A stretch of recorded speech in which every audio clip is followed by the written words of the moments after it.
This week, I'm going to talk about desire. Some people believe that desire is not a very spiritual thing. For example, certain Buddhism teaching tells you that desire is bad because attachment is bad.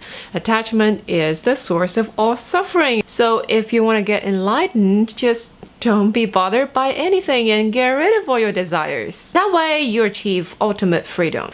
To me, that approach seems to not only throw out the baby, but throw out the whole village with the bathwater. Part of the fun of being human is to actually get attached to something and having a sense of devotion to something. Of course, that means whenever there is a separation between you and the things you're attached to, there is a sadness involved. But hey, being sad is part of being human. I believe that when we came into this life, we accepted on some level this whole package of being human. And having desires is as human as having two legs. So to say that to become a better human, you need to get rid of your desires is almost like saying, okay, most humans walk on two legs, but if you can walk on one leg, you are somehow a better human. But no, that just makes you, a human with one leg.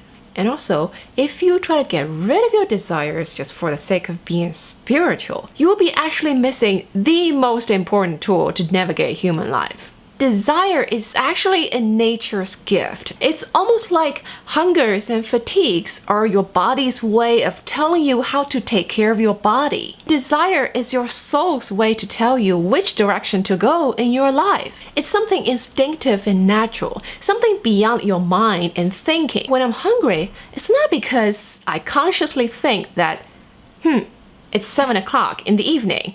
Time for dinner. I should feel hungry now. It doesn't work that way, at least not for me, and I hope it's not for you, otherwise life will be freaking complicated. Same thing goes with desire. It just comes out naturally from your heart. And every one of us has, fundamentally similar, but actually very individually distinctive desires. Some people desire to be an artist. Some people want to study science. Some people like making money. Other people like to pursue freedom. We all want different things, and that defines who I am and who you are. It's like birds swim and fish fly. No, they don't. It's like birds fly and fish swim. It's part of nature, the natural rhythm of the universe. Of course, there are flying fish too, they're out there. I believe following your desire is a most effective way to manage your life. It's the path of least resistance because when you're aligned with your heart's desire, you are in harmony with the universe. So find out what your soul is hungry for and go after it. You will have the highest chance of success with the least amount of effort. Some of you are saying, how about conflicting desires? I want ice cream and I want to lose weight too. I want to become an entrepreneur, but I don't want the risk. What should I do? Well, here's a tip. Ask your heart. When there is a conflict in your head, always ask your heart for the answer and trust its intelligence.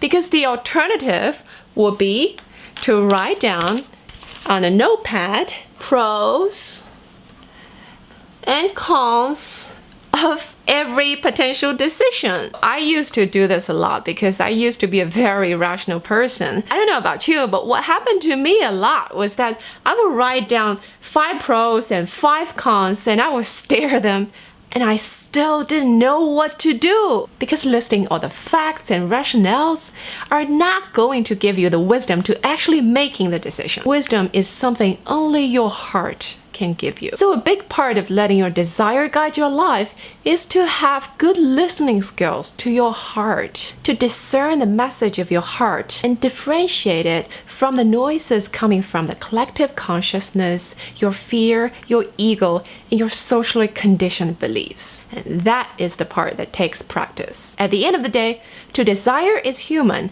To relinquish desire is absolutely not divine. So master desires first, and then you can move on and act like you don't give a shit to anything if you want.